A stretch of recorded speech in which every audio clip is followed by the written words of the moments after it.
Welcome, everyone. My name's Walt Michael. I'm the Executive Director and founder of Common Ground on the Hill. And you have arrived at our keynote speech for our first week of instruction here on the campus of McDaniel College in Westminster, Maryland. This is our virtual week.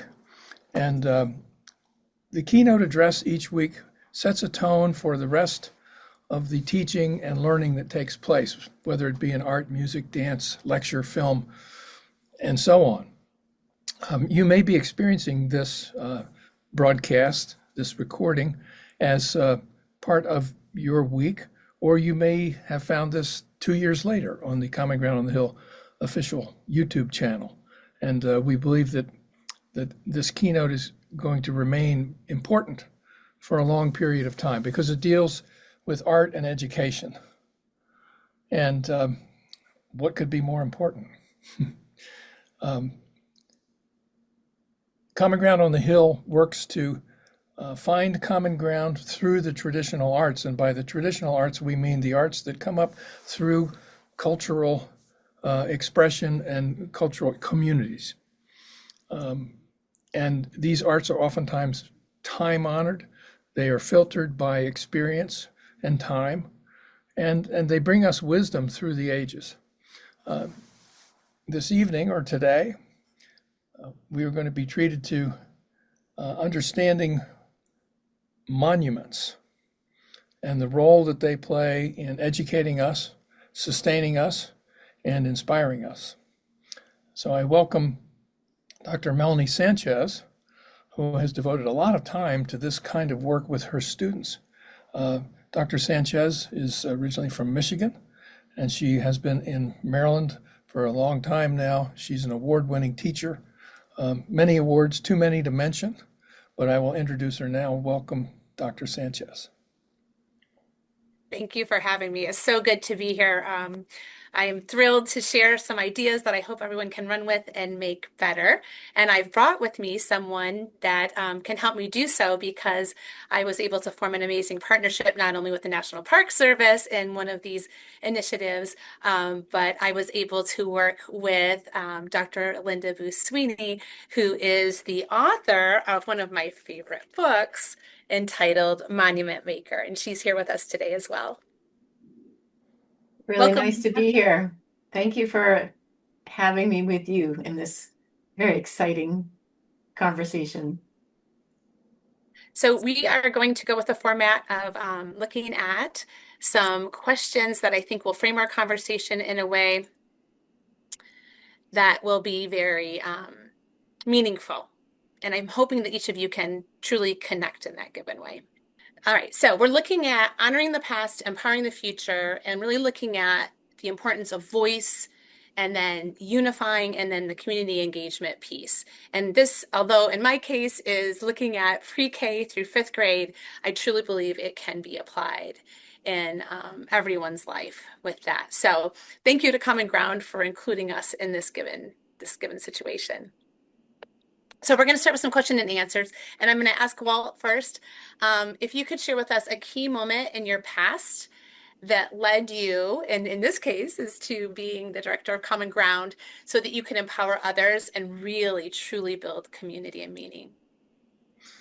Well, thank you, Melanie. It's a long answer. Because I'll make it short, but as with anything in life, it's a process. But I'm going to go back to when I was a teenager. And I believe the year was 1962. It was either 62 or 63. Son of a minister, a Methodist minister, a wonderful family who were devoted to, and my father's work was to help integrate the United Methodist Church. At that time, the black and white churches were segregated. So his job was in the East District, Washington East District of Washington, D.C., and all of Southern Maryland to help integrate those churches. Quite a job. And that summer, we went to a church camp in Lake Junaluska, North Carolina. And I was the northernmost kid there. And they were all, young Methodist youth, teenagers, full of themselves, full of ourselves. And we went to Cherokee, North Carolina on a trip to see a wonderful play there. And while we were there, we ate in some restaurants. And the restaurant I was in, all of a sudden, one of the students came in crying and said they won't serve Matthew. Matthew was an African missionary. So there we were, 1962. Segregation had shown its ugly head one more time, and for us, it was a moment of clarity. And what happened is that we sort of encircled the restaurant and sang a hymn, and then we're told to get out of town. We got on our bus and got out of town. And on the way back to Lake Junaluska, out of the mountains, one of Dr. King's lieutenants happened to be there and taught us the song, "We Shall Overcome." So it was in that short period of time at that camp that I dedicated myself in some way. I didn't quite understand it all as to how I was dedicating, but we were sort of asked to ponder what had happened. So that was sort of the starting point for me. And it's not like, when I say it's a long story, it's not like I was on a path that I understood, but it led me to be very conscious of what was happening and how we were all part of it. I'd like to show a picture right now that I received. This is a picture taken by the father of a dear friend of mine. James Atherton is the photographer. And his son, Mike, gave me this picture. James went behind the statue, which we're going to be talking about, with an extended pole and camera and took this iconic picture, which became a very famous picture. And I have a signed original, which I'm very proud of. But it tells that story. We always see Lincoln from the front. Well, here we are seeing him looking at what was transpiring. One of the great moments in American history. So, long story short, or long story a little bit longer, over the years I played folk music and went, all over the country, throughout Europe, Canada, etc., and playing folk music, music inspired by different cultures. And what I found over the years was that I was experiencing, if not the beginning, sort of the roots of what we're experiencing now, which is an extremely divided society, extremely divided. And what I knew was that within the music that I played and friends of mine played, there were answers to this division. And if we look around, the answers are in the art. They're in writing, they're in photography, etc. And so after 25 years of touring, I realized that I needed to do something about this because I understood it. I understood the power, the innate power of the music. I've played for coal miners and I've played for coal barons. They all like the music. Can we bring them together in conversation? Can we find common ground? So that's the idea behind what we've been doing here for 31 years now, is to bring artists in who can shine light on finding common ground through the arts and keep an open door to everyone. So that's sort of my flashpoint, and I keep having these experiences every day. It's a growth opportunity, and I've seen great changes in people and changes in myself. So I think that's my story. It's sort of long. Well, I can definitely follow up after when I was able to attend Common Ground because it's a community that just sweeps you up and includes you in all things. And the way that you feel when you attend is like no other. And I have a feeling that even though this is the virtual week, there are going to be these moments that come along that people will truly savor and remember and connect. And I think that's what's so important. My answer to the question about, a key moment of my past that really changed my thinking. I was 14 years old. My parents had separated. I had an English teacher that I think I was probably very annoying too. I don't know that I can't ask her at this point, but one day I'd made her very upset. I think it was over diagramming sentences, and she sent me to the counselor. And so the counselor sat me down and said, well, we can fix this right now. The truth is, we know that you are never going to be college material. So you shouldn't even be in this honors English class. And thankfully, I had a very oppositional point of mind that moment because I said, oh, yeah, we'll see about that. I'm staying in this class. And I don't think I said it disrespectfully, but I know I definitely said, no, you're not taking me out of honors English. And so I stuck it out and we did the Scarlet Letter and all the other classics at that time.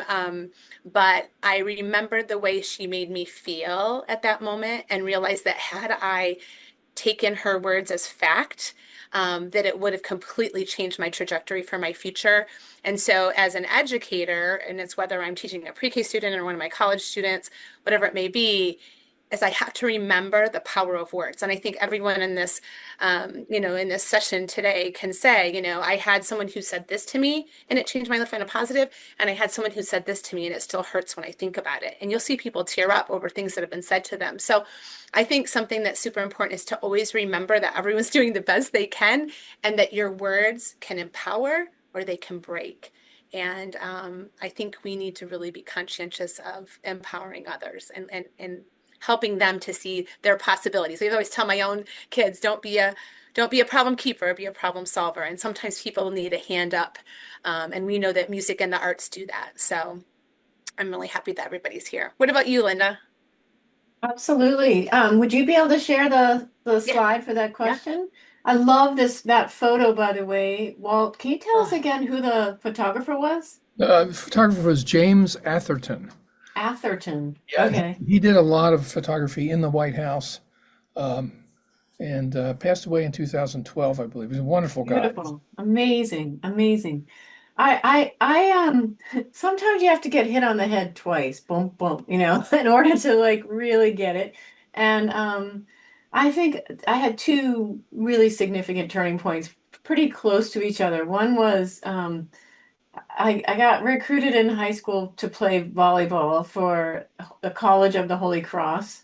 And that's in Worcester, and it's a Jesuit school.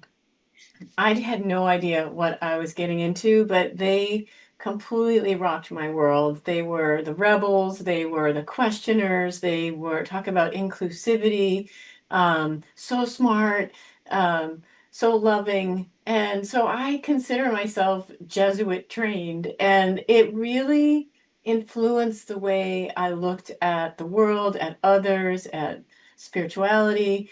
And it's still very much with me today. I'm so grateful for that. And then after a little stint at, believe it or not, a big advertising agency in New York, I ended up working for Outward Bound in New York City. And Outward Bound had just started a brand new program called the New York City Outward Bound Center, which is going strong today. Now it was an oddball at the time. But anyway, we were all about because there's so many young people who couldn't go to an Outward Bound course, let's say in Colorado or Maine. It was bringing Outward Bound to those youth. And so one of the things we did was we, circumnavigated Manhattan in canoes and slept on top of buildings, but it was more that it wasn't for one population. It was for all of New York City. I worked with executives for, doing leadership development, and I worked with 14-year-olds. And I just had to kind of um, I think I just learned about the myself as part of a much larger community, and just a love that really started to come out through Outward Bound. So between Holy Cross and Outward Bound, that sort of laid the groundwork for um, being a little bit of a rebel, but also just very much inspired by nature and by connecting with other people, basically. And you are mute now, Melanie. There you sorry. go. Let's move on. The next question, thank you, Linda, is looking at an accomplishment that had an immeasurable impact on others. Well, Oh gosh. It's interesting. Sometimes it's small things and things that surprise you. So this was, gosh, probably in the first 5 years or so of our work. I was working to um, get the Latino community involved in Common Ground on the Hill. And so my thinking was, we'll get the Latino community from up in Gettysburg, who had a wonderful program there, and they'll come here and we'll inspire each other, et cetera, et cetera. And there would be all this, and that happened.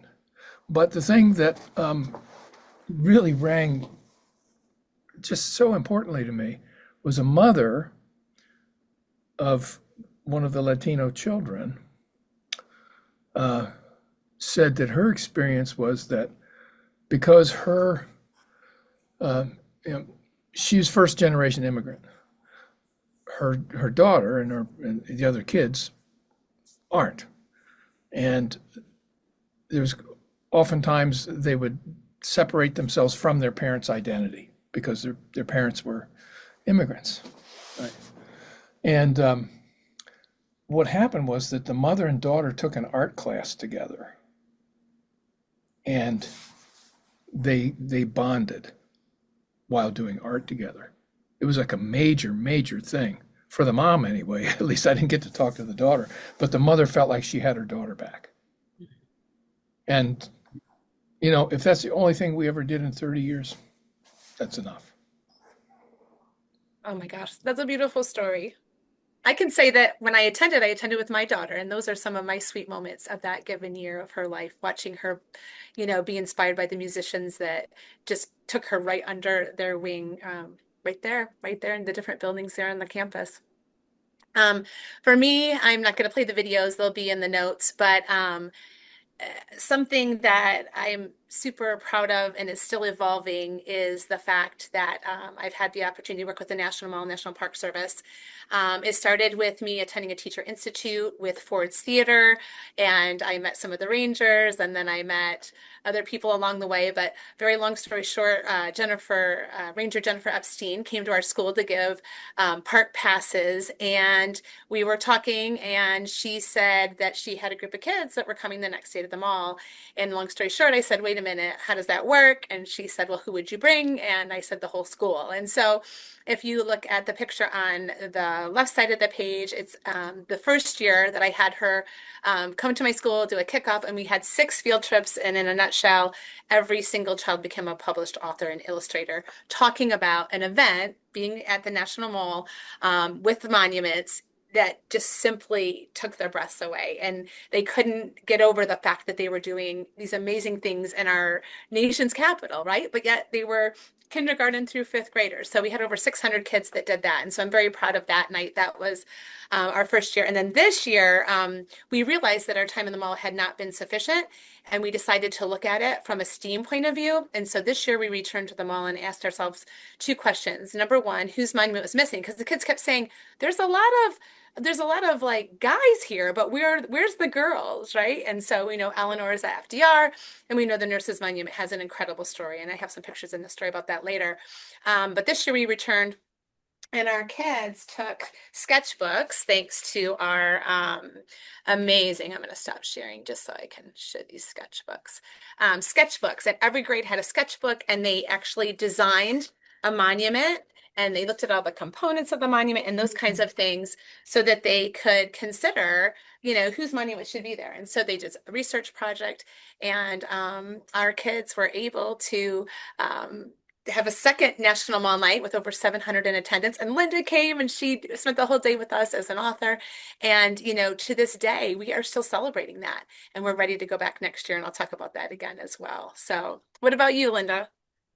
I just have to say, that event was extraordinary. I think in addition to all those trips and the author visit and the excitement and the incredible attention those kids had all day, there must have been, what, 700 community members at night who also attended and saw all the inspiration the kids and their ideas about the monuments. It was an absolutely incredible thing. Talk about common ground, bringing people together, right, around many different things, art, history, community, extraordinary. So I encourage everybody to watch the videos and do just for a shot of inspiration.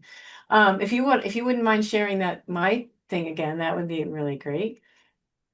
Um, so the question was, I'm going to go back to it. yeah, So yeah. let's see. Um, what Whoops, do there's you your most? screen. All right, so the question is an accomplishment that had an immeasurable impact on others. So I had to put some of my books, and I'll tell you why, because it's one of those slow burn kind of situations. Like my first book, The Systems Thinking Playbook, because I do that as another part of my life is teach about something called systems thinking. Um, that book came out in the first one, I wrote the first one in 1994. It is still going strong today, and I'm finding people around the world who have it on their bookshelf or who are inspired by it. And this Connected Wisdom book is all folk tales from around the world that show people how the idea of working with nature is so deeply embedded in our wisdom in every different culture. And so I think it just the act of writing the books has had something I'm really proud of because it's not something you make a lot of money at, to tell you the truth. But me it connected me to you, Melanie, you know, and it gave me inspiration and your school inspiration. So I would say we'll talk more about the books later, but if you could go, I think, to the next one related to the books and just click again. The one of the things, if you click again, Sorry, Melanie, I one don't know, more.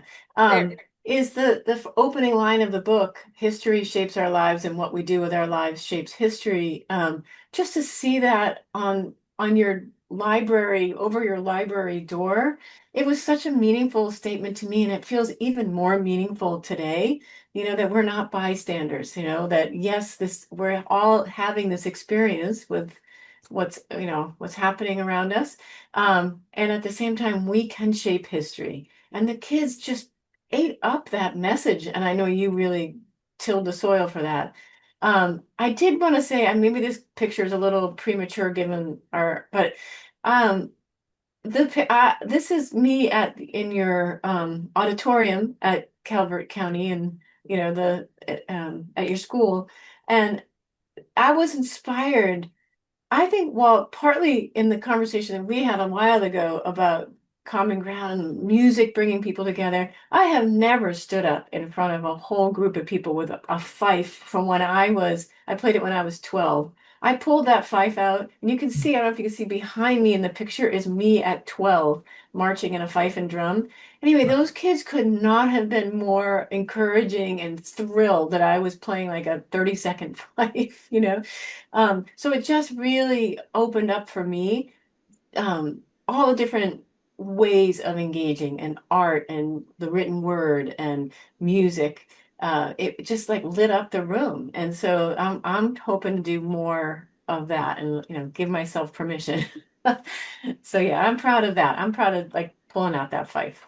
Well, and Linda, I have to thank you because Ranger Jen is the one who gave me your book and said, "We have you covered. We have a thing on the monuments. You wouldn't even believe this book." And when I saw that history shapes our lives, what we do with our life can shape history, just to give people a little bit of a background, what I did with that is that we read your book, we talked about Marian Anderson, and we talked about, the fact that, she didn't have a place where she could perform and that Eleanor Roosevelt made sure that she did, and it was on the steps of the Lincoln. And so, one of the things I did with our kids is I actually pulled the actual primary source footage of Marian Anderson and Mm, what she looked out at when she did not know if anyone would come, yeah, and it was thousands and thousands of people.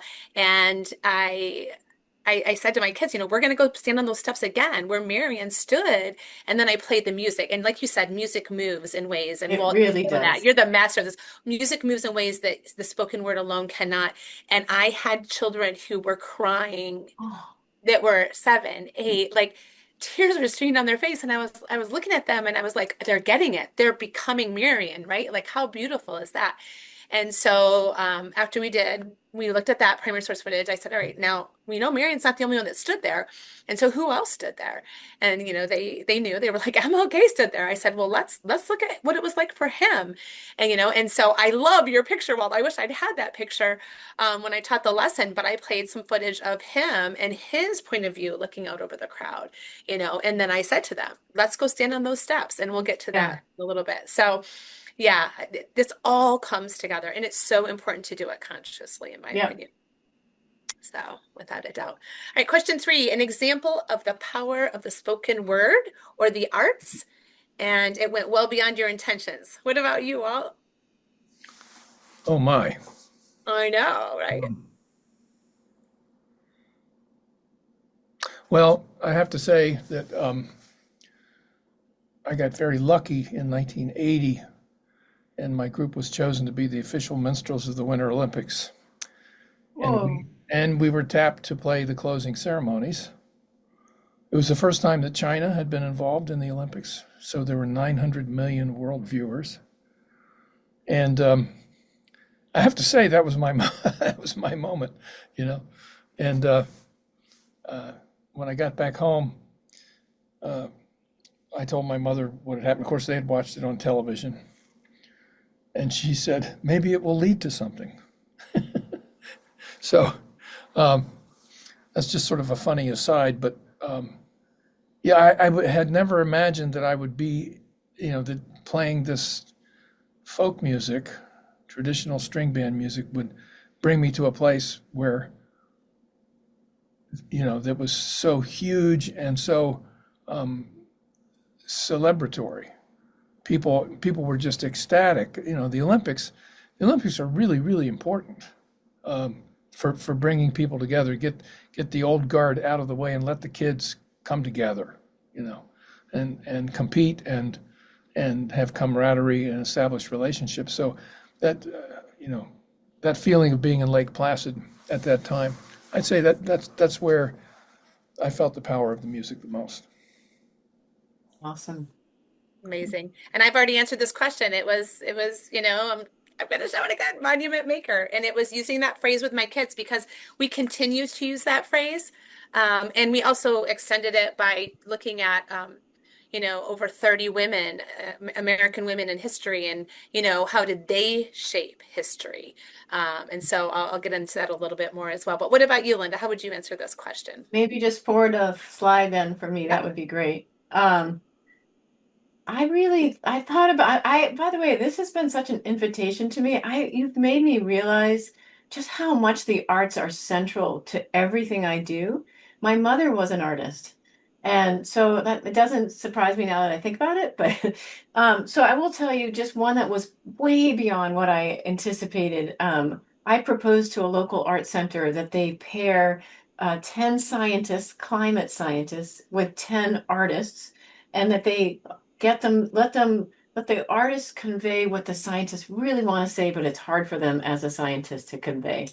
And so they went for it to my great surprise. And so we had a huge outdoor installation. We had an indoor installation with all the, the technical side of things. It ended up evolving into, you could see on the lower left-hand side, some of the art was just gorgeous, floor to ceiling. We had, youth become tour guides. I trained them in going around, and like they had a little placard and would take the public around, but they were so jazzed up because it kind of helped with the echo anxiety, that they were the ones teaching the adults. The whole central metaphor was something called a bathtub. I won't go in that, but if you look up Think Like a Bathtub, you'll see the video that we created. We had a slow fashion show where we had youth come and just to really encourage not fast fashion, but slow fashion where you're not, creating waste. We purposed old bathtubs with graffiti. We just did an incredible amount of stuff. And we had a mendathon, I have to say. We had art, like sewers come all around the community. Everybody came out for this event. So, and then we had let's say last one, we had a panel discussion that I thought nobody was going to attend, right? It was a panel on climate. It was standing room only. We had the senator from Massachusetts, where the chief climate officer came. I don't know, but I think part of it had to do with the draw of art.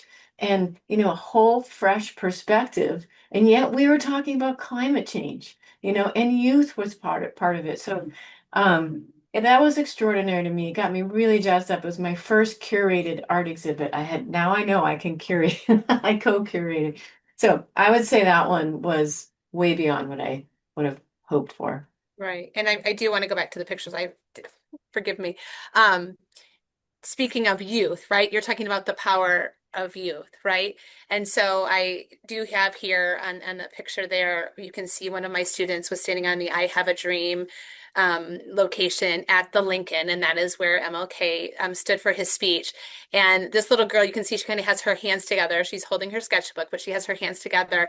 And the story behind this picture, and I was so glad I got to catch it because I wasn't there with all of the groups. I only went with 3 of the 6 that attended on 6 different days.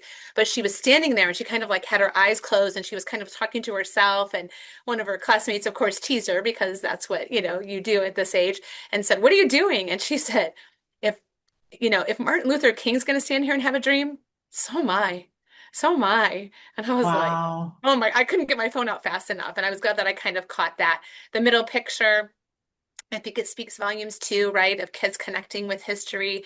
That was not posed. It was just our photographer, Jennifer Franco, she was there and she was just walking behind the girl who just was connecting with the names on the wall. And of course, I prepared them before we did all these things, but it really mattered to them. And then the final picture is the women's monument, which tied in with our theme of, whose monument was missing, what is her name? This group, and Ranger Jen was beside herself. She said, "Okay, guys, I think it's time to go." And they asked if they could stay a little longer because they liked the way this statue made them feel, this monument made them feel, and they knew how important these women were in our history Wow. during Vietnam. And of course, I had to take a minute and just catch my breath because the tears were welling in my eyes because they were getting it. They were getting the Mhm. value of those who made major sacrifices. So Yes. yeah, lots of ways to play, but I do think we underestimate the voices of our kids. All right, Yep. we're going to go ahead to the next one. And Walt, if you can kind of give us a context, I'm going to stop sharing. Let me just set this up. The question is, how can we be better at utilizing our personal resources so that common ground principles can be utilized beyond the given experience? Because common ground's amazing, but to have all of these things happen and not help others to have these amazing experiences, whether we recreate them when we go somewhere or whether we invite them to come the following year. Can you touch on the principles of common ground? I'm going to stop sharing.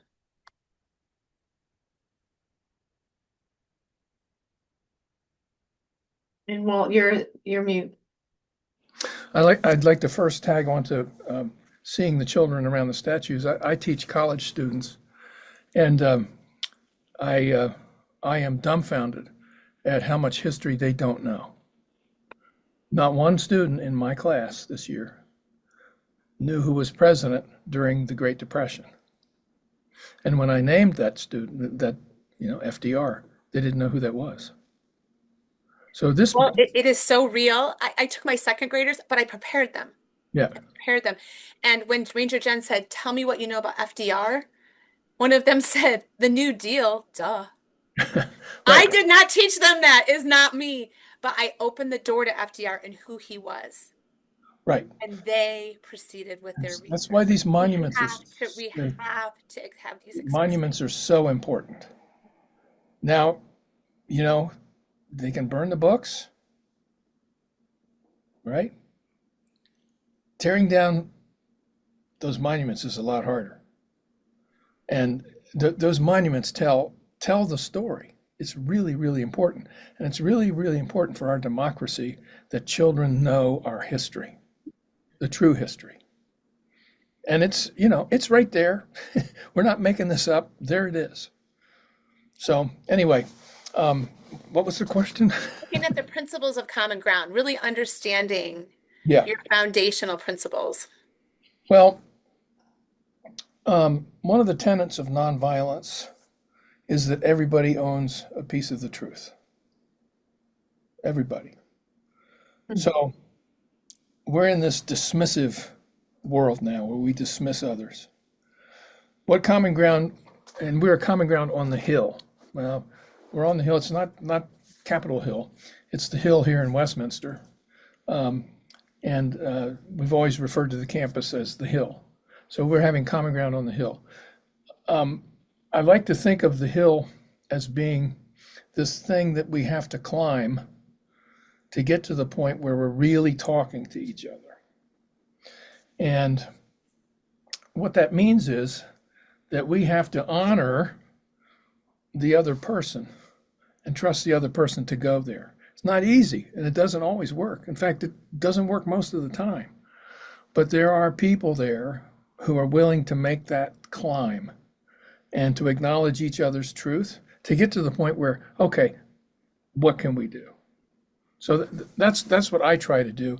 And it's not easy because you get a lot of pushback on that from all sides. You know, let's not do that anymore because we're too divided. Let's just teach the arts. No, we're going to double down on this because I do believe that, you know, there's goodness in everyone, and there's sometimes it's hard to see. It's hard to see it in myself half the time. Mm-hmm. But that principle of keeping, you know, trying to get up there and find that place where you can really communicate. That's what I find I can bring, and I think that a lot of students come away with that from, you know, our teachings.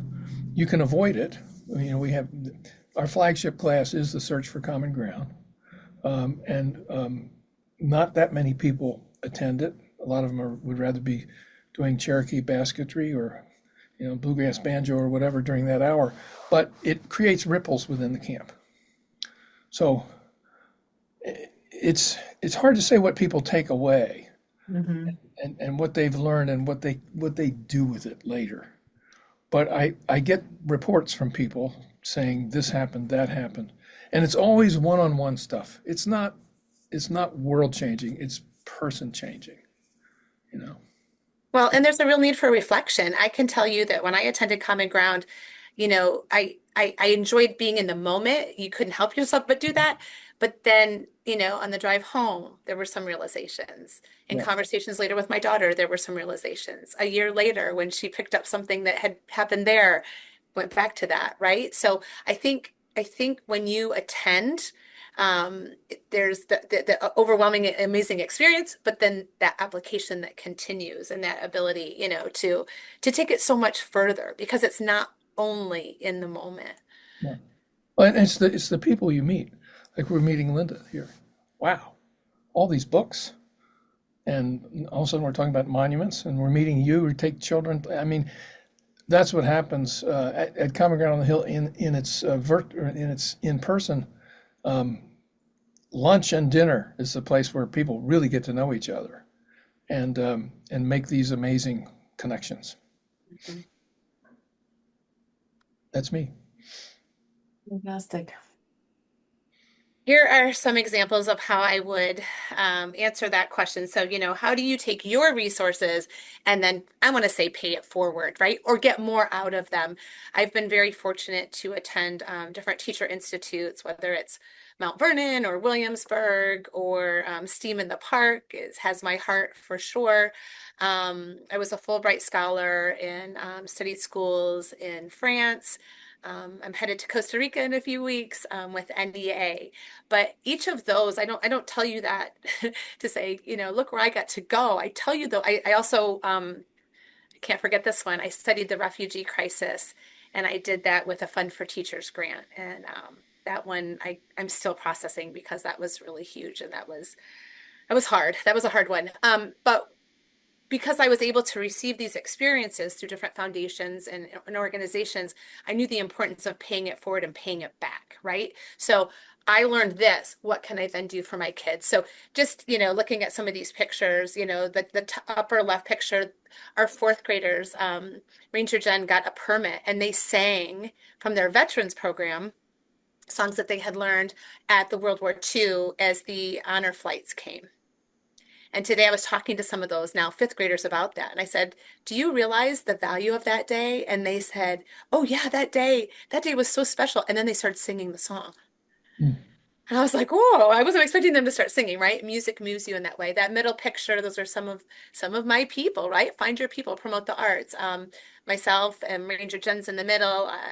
Jessica Meter is our gifted and talented teacher. We last month were able to take a group of our kids to the Supreme Court um, as we're looking into next year's activities. And then Jackie Williams, our amazing art teacher.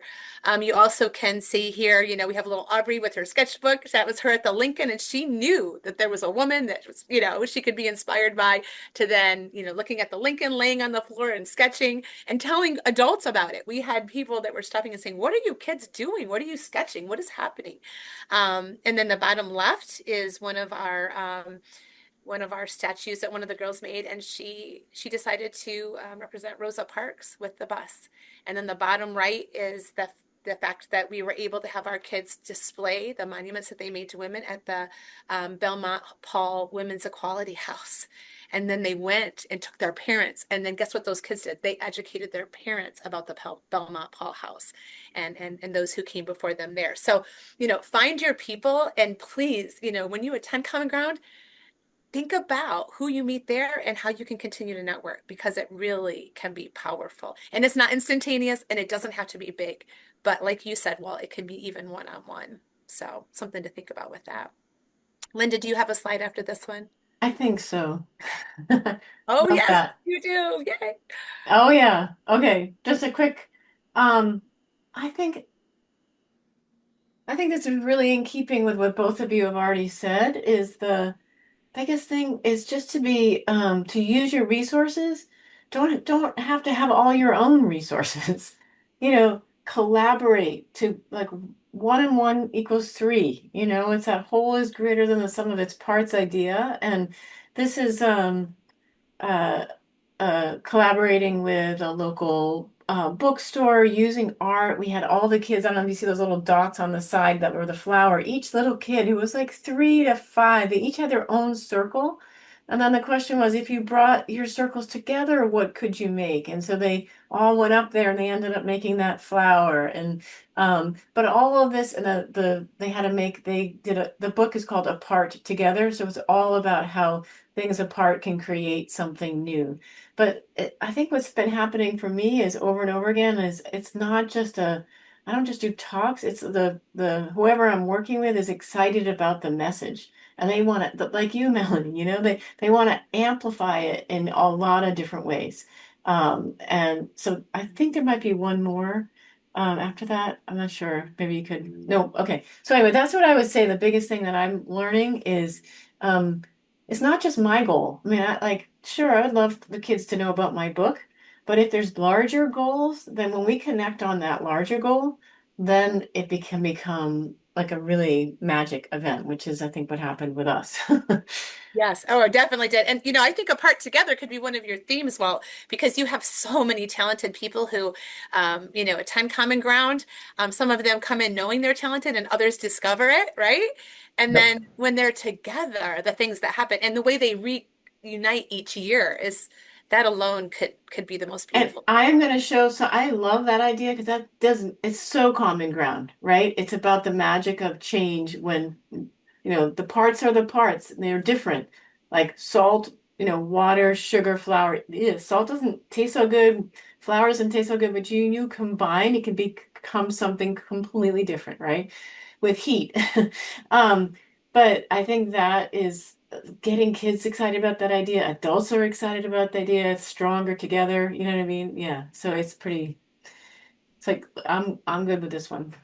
Well, and the value, Walt, you said about kids not knowing history, same with music, right? Like those are the things that are secondary and they should never be secondary. Those are the things that unite that you can then integrate those other subjects in. But that's just my soapbox. Yeah.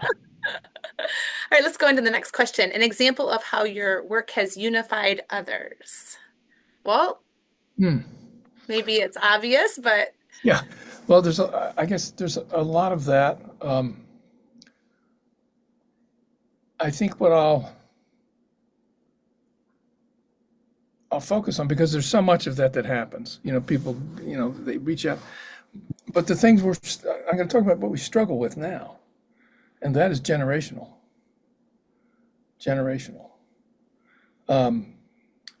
Getting the younger people. Well, I'll put it like this: when I was a young musician coming up, I didn't like anything better than going to the older musicians and learning from them and watching them, getting up close, you know.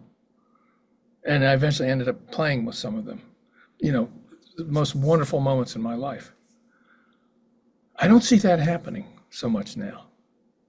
I think that our challenge is that we have these phones, and we got the social media, and they're wonderful in many, many ways. I've spent too many hours on my phone, but in terms of truly connecting, you know, and truly doing the work that you need to do as an artist, these phones, you know, and then with AI, they make you a star. And guess what? You're not a star. You're not a star yet. You've got to do the work. So that's what I see as one of the issues at hand is how we bridge the gap with the generations now. You know, we're working very hard to get younger artists in who will attract younger attendees. But I'm hearing this all over the country from people that do this same kind of thing and, you know, involved in the arts and performance. They're all struggling with it. So that's Well, maybe that's a challenge for those who are attending Common Ground is Yeah, to find yeah. someone whom they can mentor. Because I will tell you, my kids here at school, they savor eye contact and Mhm. they savor attention and giving them a skill and a gift, whether it be in any of the arts, is a life changer. Well, Mhm. I don't know if you know this, but you know, because of the pandemic, we stopped doing World Village, which is our youth program, but we've reinstituted it this year Yay. for week 2. That's our first in-person Perfect. week, and and kids have to have finished 1 year of school, Yeah. and they go up through age 12, and then we can mainstream them into various other adult classes. But we have wonderful instructors working with the children. They have to have a parent or a guardian with them on the campus at the time. So it's not a drop-off camp. It's a family. So I like to say this is the cheapest way for you to have a great vacation with your grandchildren. Absolutely. In the best way. In the Yeah. best way.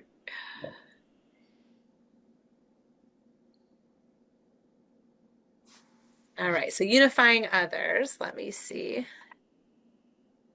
Um, Here are some just visuals.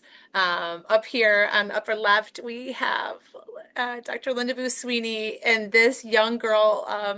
She's not young, she's fourth grade, but fifth grade. She came in and I had Linda at the entrance that morning. We had built up. Dr. Linda Boo Sweeney was in the house. Who's going to see her first? And they were coming up, and you see it. She just leaned right into Linda. Yeah. And, you know, they had a moment, and she talked to you, Linda, and that was a beautiful moment, right? Mhm. Of just empowering someone else.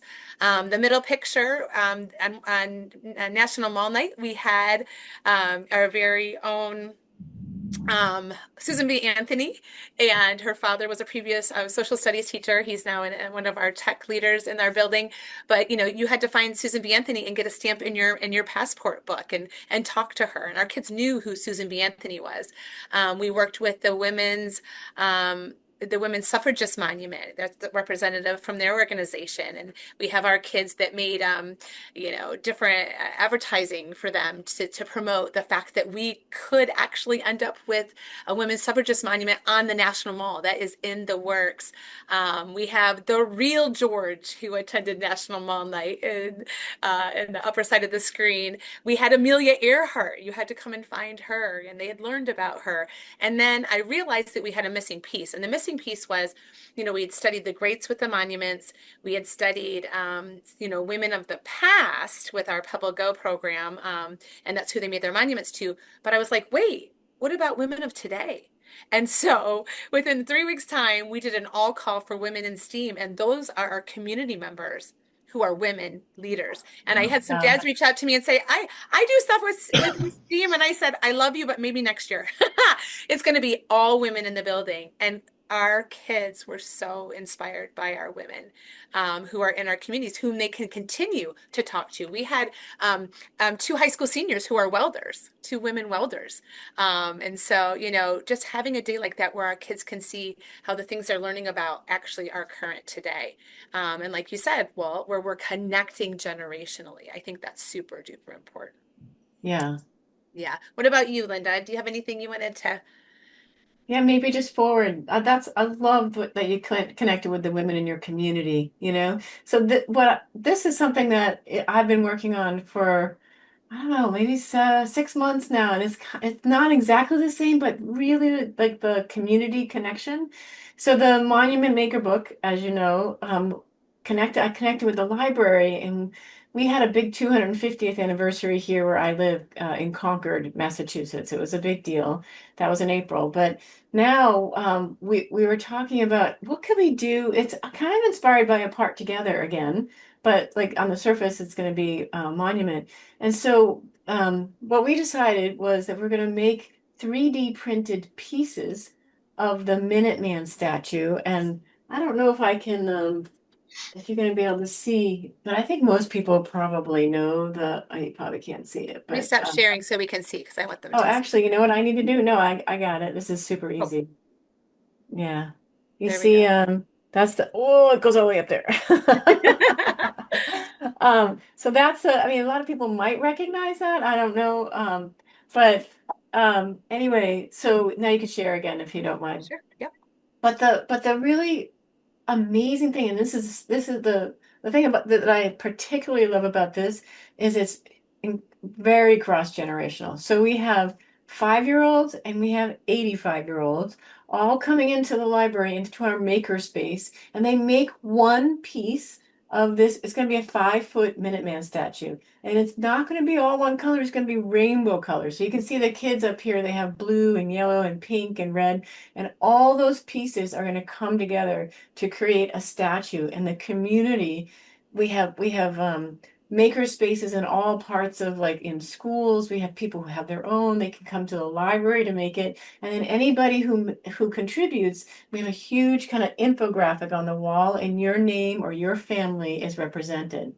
And then just as the Minuteman statue was unveiled. I don't know if you know the story of this, but Ulysses S. Grant was there, and the Alcotts were there, and that Ralph Waldo Emerson was there, and the sculptor Daniel Chester French was not there. He was in Italy, but he was in his 20s, just like a young guy. Anyway, there was a whole unveiling that was a big deal in Concord, but we're going to try to do an unveiling of this 3D printed one as a community event. Again, I'll tell you, the big motivation for me was for kids to see the community coming together and for them to see that they contributed to something that is larger than just their part. And so I'm super excited about it, and I will have to follow up with you when Well, Ed, I can't wait to hear more. And that goes right along with history shapes us and how do we shape history? yes, yes, yeah. Oh my goodness, so good. Yeah, Yeah, so that's that's amazing. how it's been, but it's taking like 8 months to produce all the pieces That's because okay. 3D We can do printers are hard things, slow. right? Yeah, but it's fun. It's a great, doesn't matter. Slow is good in this case. Yeah. Yeah. Yeah. And meaningful. Oh, we did. We'll see. All right. Oh, and can you just go Yeah. back? I just want Yeah, to I'd be say happy one to. last Yeah. thing. Sorry about that. You talked about bringing people together.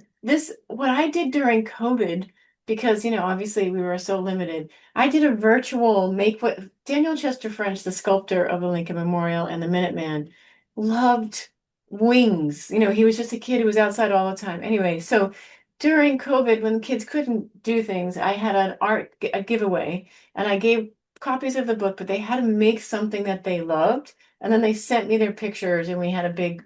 So one kid made the Lincoln Memorial out of Legos. Somebody made a hamburger because they love their hamburgers. But it was another way just to use art and connect kids to each other, and also to the themes of the book. So just wanted to throw that out there. Absolutely. Thank you. Easy to do. All right. So why are the arts powerful tools? Right. So sometimes I think we underestimate the power of the arts. What would you say to that, Walt? Why are the arts powerful?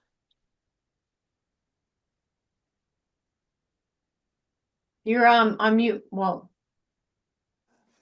That question is having me open our catalog and reference the keynote for next week, which is given by John Willis, former Secretary of the State of Maryland under Governor Glendenning.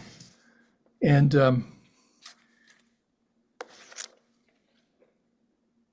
the title of his lecture is "The Arts Are Stronger Than Politics." nice. And I think they are. The arts transcend so much. Fewer words, images are important. Music can move people. And they really are part of us.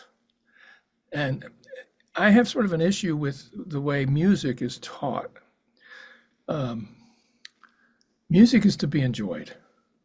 And everybody has a capacity for music, everybody.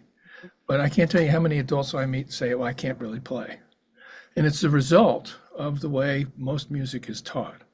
And that is, so I always ask my class, how many of you played an instrument in elementary school? Almost every hand goes up. Yeah. How about junior high? Half the hands come down. How about high school? 3/4 of the hands are down.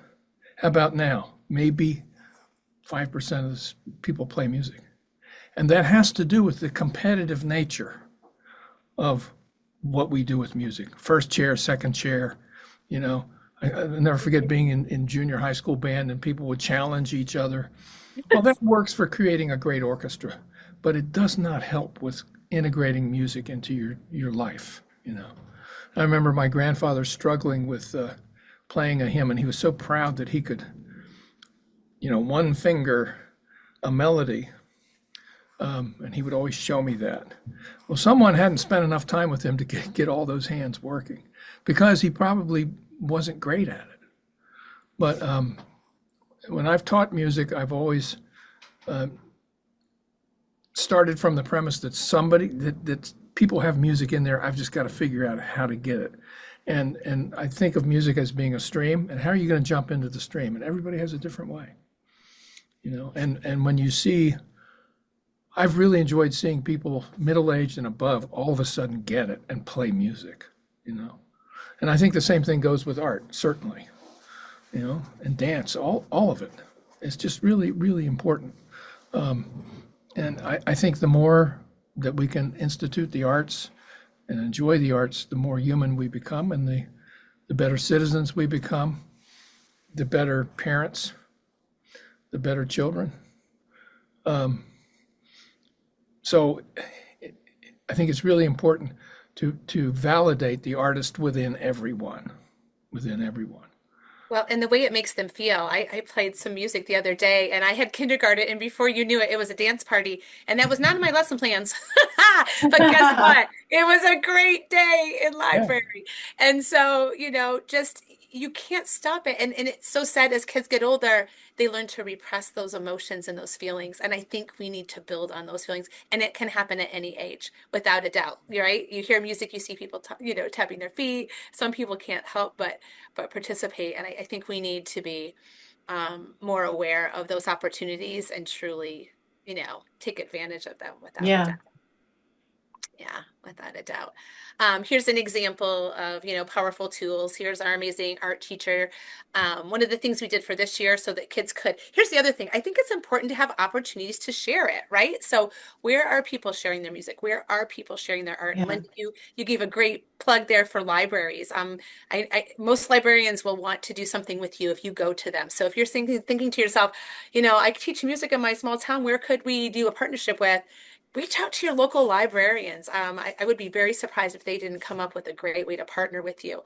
But what our K-3 kids did for their time for the art show evening is they made travelers of their time in DC. And in their travel books, you could see the monument that they had created to that given woman of the history. And then our older kids, 4th and 5th graders, this is Jackie with the the model magic that they used to create their monuments, and then this was our display case.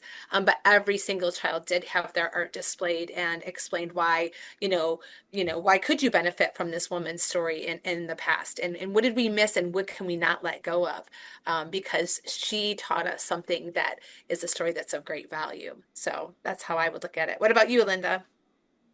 I love it. Got to see all this, and it was just so. I think you're right. The opportunity to put to whether it's perform, be on display. When I did my studies at Harvard with the Teaching for Understanding framework, it was having a performance point somewhere Mhm. along the way was such an integral part of learning that was meaningful. So this makes so much sense to me There that, has to be celebration in it's to life. be celebrated, And the right? arts celebrate. Yes. Yeah. So if you You. forward, I would say I Yeah. could just show Oh, sorry, that something. was a little bit more. So the books, there's the Abraham, the Lincoln, and so forth. But you can see, even at the sculptures, they were reaching out and touching. So sorry about that, Linda. No worries. There we Yeah. go. So I would say the question is just remind me of the question again. Yeah, Just that what why are the arts a powerful tool? Yeah, okay. Again, when I went back and looked at everything I'm doing, is always the arts are central. And this is and I want to explain this one because this is a book that my most recent one called The Noisy Puddle, and it's all about some thing that a lot of people have never heard of called a vernal pool. And those are spring pop-up pools. Okay, so the reality though is those pools are incredibly important. They filter our water, they provide um, ecosystem habitats, really important one for migrating birds. They do all kinds of things for nature and for us. But we pave over them. We don't know they exist because they sort of disappear in the summer, right? So I was on a mission. And so that book has come out and it's been great. And the Audubon centers are, we're having a great time.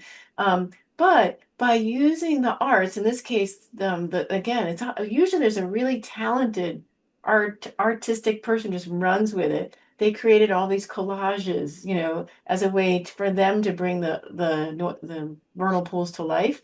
And what happens is, I don't know if you see the picture on the upper right hand side, then the kids are like, well, where are they? So they start to look at a map of their own communities, right? And they start to find them, and then they become, I'm hopeful, but they become more nature stewards themselves. That's becomes their vernal pool. But if I just talked at them neck up, just talk, that's not going to do it. They need to get their hands in the water. They also need to do the art to like make it, visual for them. So Right. That it's impact piece. And central. like you said, that performance piece or something to work toward is Yeah, yeah, valuable. yeah. I don't know if there's another one after this. Let me just see. Oh, yeah. Okay. So, um, I just wanted to put in this as well because, um, this, our town has a really, I don't know if other towns do this, but it's a really sweet tradition where there's a local museum called the Concord Museum, and every year they decorate 35 holiday trees inspired by picture books. And so I've been lucky enough to have some of mine, but you partner with an artist or you partner with the volunteers of the not usually an artist, but with just the volunteers in town. The one on the left is from When the Snow Falls, but my sister, who I didn't know, she was incredibly talented, crocheted that hat. We had kids. If you click ahead, I just want to show you something. We had kids who did like When the Wind Blows, and they created all their own kind of artwork around it. And the middle one is um the Noisy Puddle, and they used an upside down outdoor bathtub, and did. But anyway, it brought to life the themes, but again through art. So I would highly recommend come to Concord in the holidays to see the 35 trees. It's a great idea. My Yeah, wheels are turning. And that's the beauty of common ground, right? You start having these conversations, formal, yeah, informal, and you say, wait, right? That yeah, network. piece. All right, the next question is about personal strategies to make sure that your positive actions have that global impact. And I think we've addressed this a little bit, Walt, but what about our future generations? I will tell you, my kids are begging for more, and anything that's real world, they are holding on too tight. So what do you think about this one? Well, I think what we do is based on that. You know, creating activities, if you will, classes, events that are real. They're real people doing real things, artistic things that bring people in, and I think just the act of gathering and doing the arts is sort of mind blowing to a lot of people. And young people, as you say, they just love it. They love it. And if you get them at that early age, where with World Village, we put them on stage the final night. They process in, and they play their dulcimers and do various things, sing songs, and sometimes there's a play. But for them to be on stage, and the big deal, that really starts to sink in and work with them. And I think, we really are at this point where there's so much access to information, and so much of the information is really depressing, And the kids, as you know, kids are the best observers. They watch and see, and they'll tell you the truth. So our strategy here is to create a good, safe space that encourages people to blossom. That's the best thing I can think of. Right. Well, and I have to say this question, I hope no one's reading it wrong. When we say global, I love this when I did Fulbright, because they said don't underestimate global. Global can also be glocal, right? So it's going bigger than your inner circle. And I know, Linda, you're the queen of this systems piece, but for me, it was reaching out to a teacher and then reaching out to the National Park Service, right? So for those of you that are listening, think about who do you know in your small circle, but then be brave. Who can you reach out to, especially with those who you're meeting, during Common Ground, Yeah. Yeah. without a doubt. So, Linda, you want to address this one a little bit further? Yeah, and I love the glocal. Glocal is right on. I would say, I think it comes back to, for me, the common goal that like in this case, this was again partnering with an art center around that Apart Together book, but we wanted to have a community event.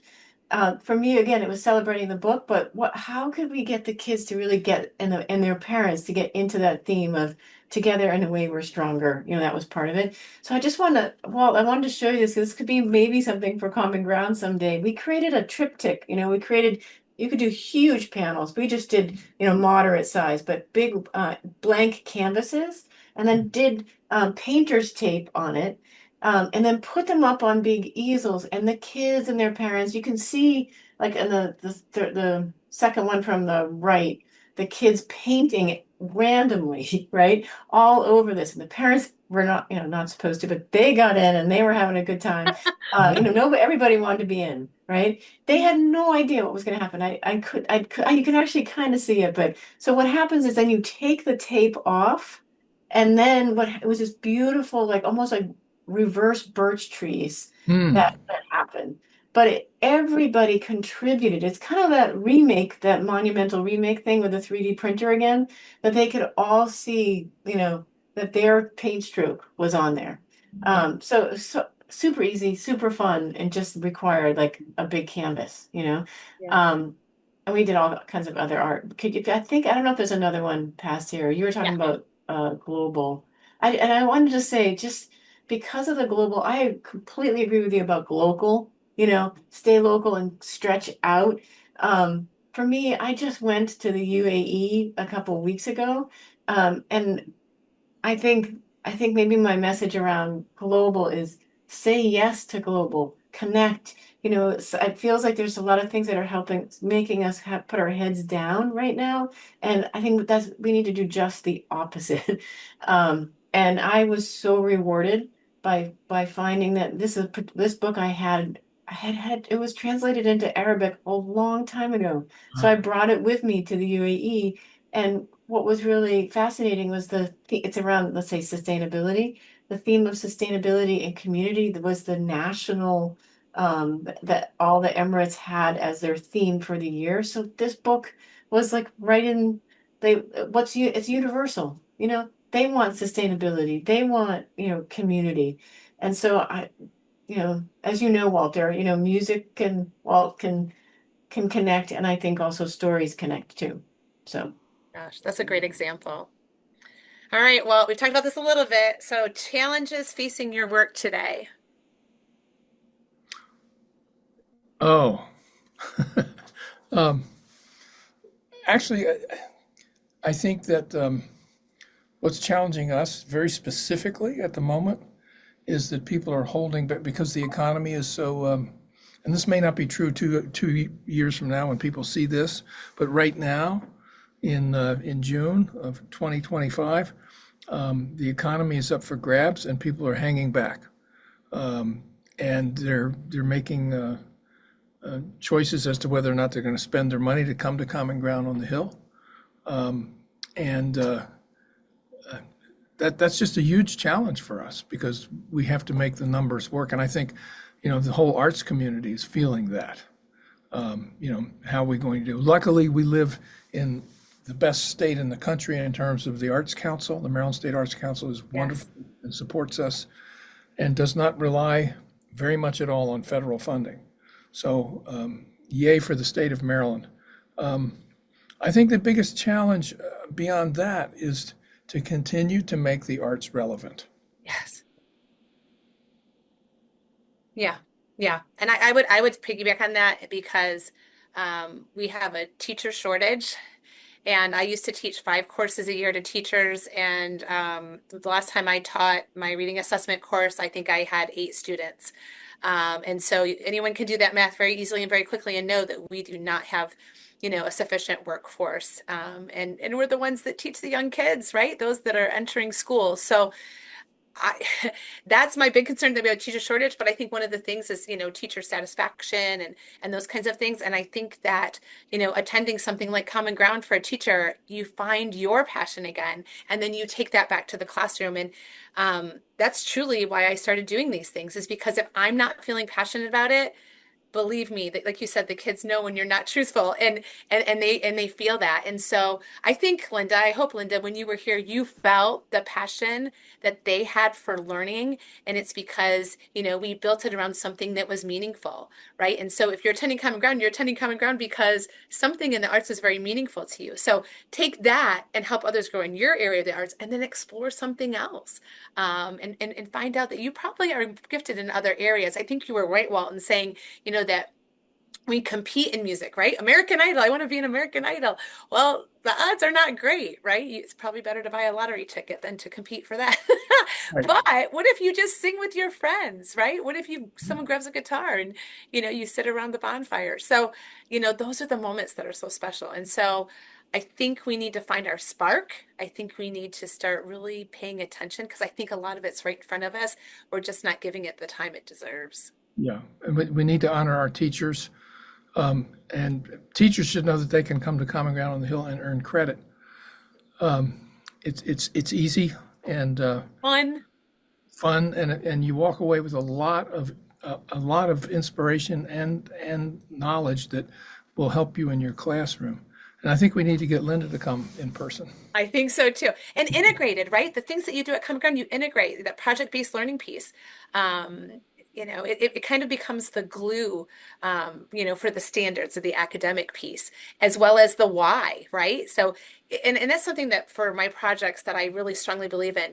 The way that these experiences make the kids feel, once they felt that way, they want to feel it again, Yeah. right? Once someone comes to Common Ground, the way it made them feel, they can't wait to come back and feel it again.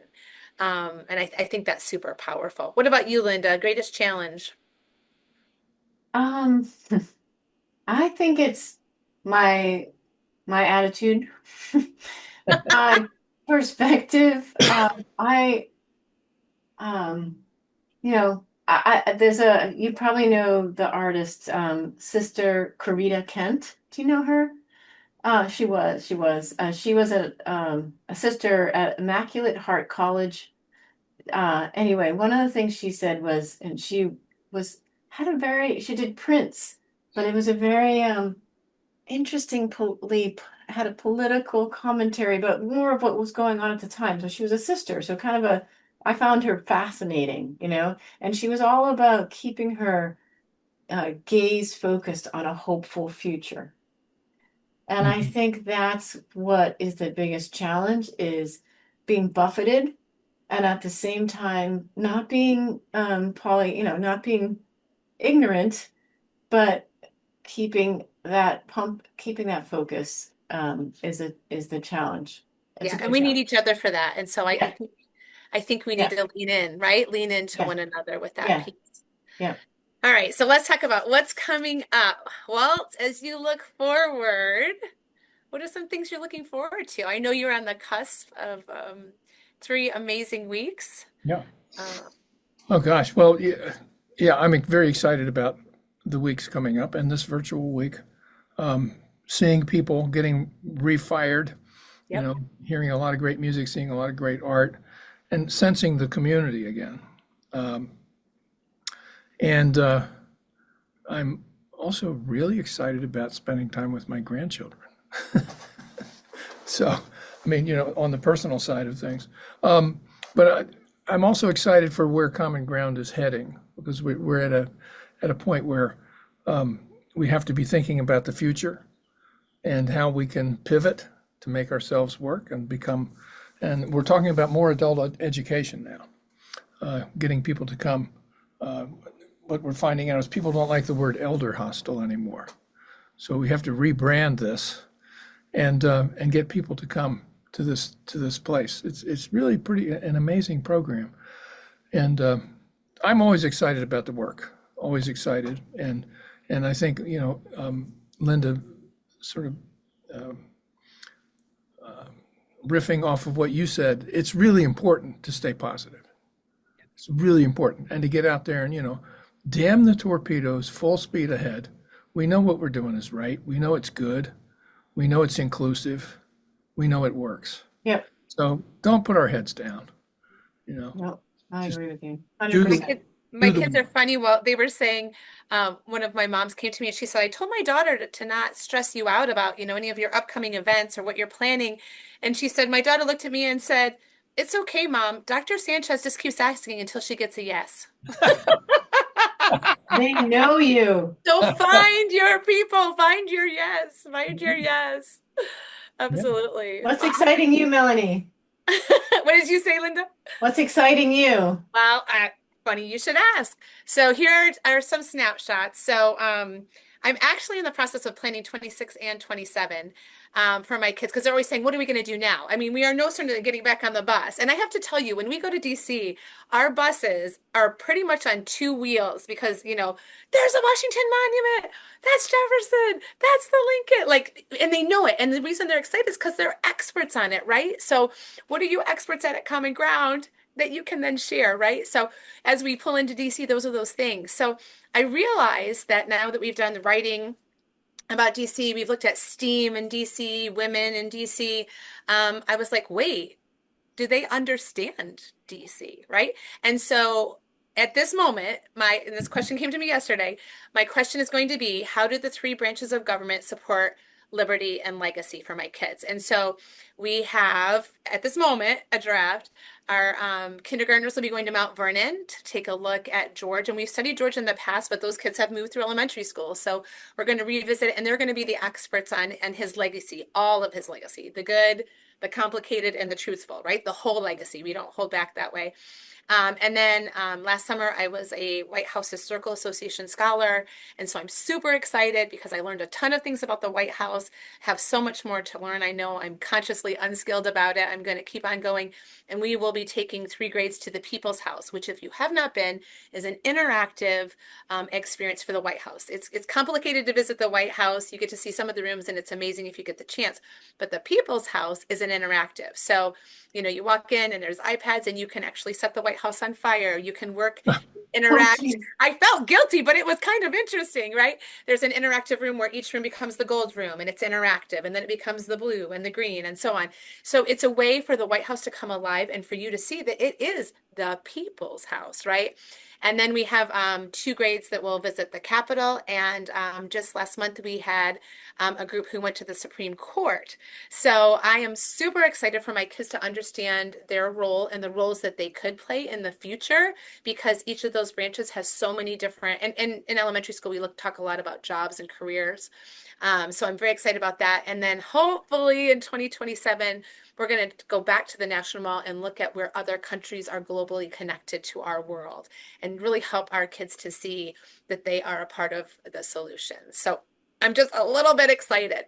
What about you, Linda? All right, just go flip forward real quick. I'll just tell you one thing. Uh, I have a new book coming out, and I've been excited about all my books, but I'm like incredibly excited about this one because it's about um the okay, I'm just gonna say it. It really is about the clever things that species do with their feces. But more than that, it's about closed loops in nature and how nature doesn't create pollution. And it's really gonna invite kids to think about their own, way of take, make, waste versus which is a straight line versus how every part of our lives can be closed loops of use. And so I'm gonna try to have a lot of fun with the arts on this one. I don't know exactly what I'm gonna do. So if anybody watching this has any ideas, I'm trying to get into circular economy and sustainability and but music, maybe like huge bee costumes. I don't know, but I just have to like unhook, and just really get kids super excited about it. So that's what I'm excited. I don't know what the plan is yet, but I know I'm I gonna do have a to lot. tell you, your visit here, you talked about this a little bit, and the kids they're really thinking about it, right? How come nature doesn't make waste the Doesn't way create waste. That's the Yeah, big so our question. ecology is tying right back into Yep. you. So, Yeah. Yeah. So that's it. That's what I'm excited yeah. about. All right, so that leads us to the final question. What is a gift or passion you have? And I don't know if this is a question for us as much as it is for anyone who is with us, that your community needs right now, and how can you use it to really make a difference? And don't you dare say it doesn't exist, because each of us brings gifts. Any thoughts on that, Walt? How do you think your participants can look at this? I think just to run the course when they're here, and then go out and share it. Yeah, and be fearless. I will tell you, when I was at Common Ground, I was tired. It was hot. It was summer. And I was like, but so and so is going to come up next, and I want to go down and hear that concert. And I don't want to miss that conversation. I'm certainly not going to miss a meal, right? So I think people who attend Common Ground need to be brave. Yeah, well, be crazy enough to do it for 6 days running, and then go home and take a nap, and then go out and Yeah. spread the word. Yeah. Yeah, without a doubt. And I think that does lead us to that next piece, and that's the fact that you can't underestimate your legacy. I have this picture of you, Walt. Who are you with in that picture? That's my daughter Wesley and my granddaughter Isla, Oh, and they surprised me uh, with a visit to Common Ground. Isla was just several months old at that time, and it was quite a moment. yeah. You can see it in the picture. For me, that's my son Eli, and my grandson. It's a weird thing to say, Daniel, who's named after my husband. So, I want to do things now with others so that there is excitement related to the arts. What about you, Linda? Who are you with? That's my kiddos. My two boys and my daughter and my husband. And yeah, I think legacy is really important. So And it can be small. It doesn't have to be yeah, a monument, right? It can come in so many ways. And the yeah. one-on-one conversations, like you were saying, well, and that fourth picture, I had to include it. It's Ranger Jen with one of our kindergartners. Our kindergartners' feet don't touch the ground from the minute they arrive in DC. You can't tell them to be quiet as we pull up. It's not going to work. Right? And they just reached up and grabbed Ranger Jen's hand. And now when they see her, they cheer, even if it's just a picture, right? Yeah, Because of how she made them feel. So, yeah. as you experience these things in common ground, think about how it makes you feel, and then how can you use it so others can have that same Yeah. joy. I think that's super, super important. So, all right, well, Traditions Week 1, this is exciting. Yeah, I'd like to thank you both for being here and kicking us off and inspiring us to do this work. And we don't call it work, to do this fun. You know, we're Yeah. having fun doing this, and it's something that you know, doing the arts in any way it just feels so good to do it, right? That's the thing. And as I say, just you know, just really important for us to keep doing it, to be out there, putting ourselves out there and celebrating the humanity around us. You know, it's true. It's true. I have And a colleague that said to me once, every day you have a chance to make someone else's day. yeah, Yeah. And you've been putting into that field of creativity and unity and inclusiveness for over 30 years, right? I would say. And I think that is just growing and living, and it's such an honor to be part of this conversation and celebrating common ground with you. Well, and well, I love that the impact of Common Ground is immeasurable. Yeah. well, it's an honor to have you here, and I hope that you'll return. We need to have you in person, Linda. You I'll do. bring my fife. Yes. By the way, I have to tell you that I have a friend from New York City who's connected with the New York Historical Society, and I was given copies of two of the, I think, five existing fife tune books from the Revolutionary War. Okay. Well, then I'm coming. And and the Love it. project that I started working on 31 years ago that I haven't finished is taking those melodies and putting them into a more modern format, in a string band kind of a format, so you can appreciate the melodies. Because the fife tunes were used not only for moving troops around, but for dancing. Yeah. And and one of the teaching points is that these people who were killing each other danced to the same tunes. Yeah. They had the same tunes in their tune books. Yeah. So that's going to be. I wish somebody would force me to finish this Pretty project. profound. Yeah. Yeah. All right. Well, thank you. Thank you. And for those of you tuning in, keep tuning in and refer this to your friends. And you teachers, come on out to Common Ground on the Hill. Yeah, be brave. All right. Thanks.